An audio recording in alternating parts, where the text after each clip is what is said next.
name's Bond. James Bond. Who was Pierangeli's twin sister, played that. Anyway, what happens at the beginning of the film is that I'm a lout, a common, excuse me, Your Royal Highness, a prince, who's a bit rough and only likes to wrestle. And the king decides that he has to be taught courtly manners. He must learn poetry, be able to quote Dante, and to be able to dance and sing, to be taught to be a real prince. So Diane de Poitiers, who I think was also having a bit on the side with the old king, takes the young prince under her wing. And then my father, the king, dies, and I say to, or Henry says to Diane, "You made me a prince, now make me a king." and then I dived on her throat. And Lana pushed me back. And the director said, "Cut." And Lana says, "Roger, you're a wonderful kisser. But when a lady gets to 35 and over, we have a little problem here under the chin. So if you put all that passion without the pressure, I'd be very grateful." So anyway, I told my old friends with their pacemakers that story. It went on quite well.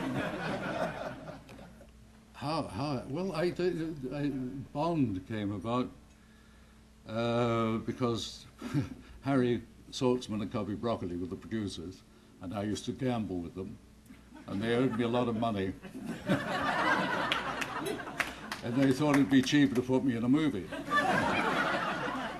No, Sean had done 5, and he was getting a bit restless, and they'd approached me and asked me to do it. And then I was not able to because I was doing a series called The Persuaders with Tony Curtis and Dear Sweet Roger. And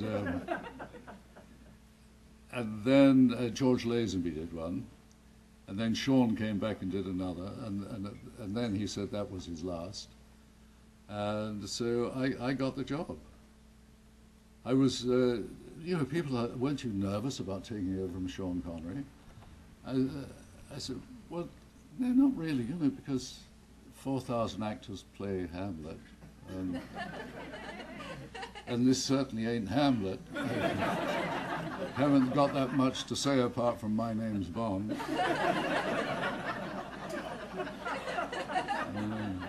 So anyway, so I did get nervous when I was on my way to London for the first screening of Live and Let Die, and I thought, oh, God, if they don't like it, what am I going to do? And then I realized that, it was like a lady going to the delivery room. She's going to have the baby. The baby is going to come out, and that's it. If it doesn't, she ain't off going to be fat. No, there's nothing you can do about it. Guy Hamilton, the director of the first Bond I did, just did not want me to say anything that would that Sean would say, which was a martini shaken, not stirred. I never ever said that in any Bond movie. No, but every waiter and every barman in the world knew that I wanted a martini shaken, not stirred. How my approach to Bond was, what sort of spy is he? Everybody knows him.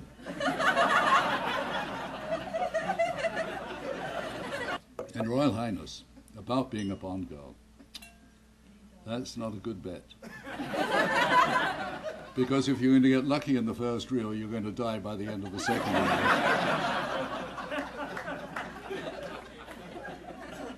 No, the best parts in the Bond are not the girls, it's the villain. They always have the best parts.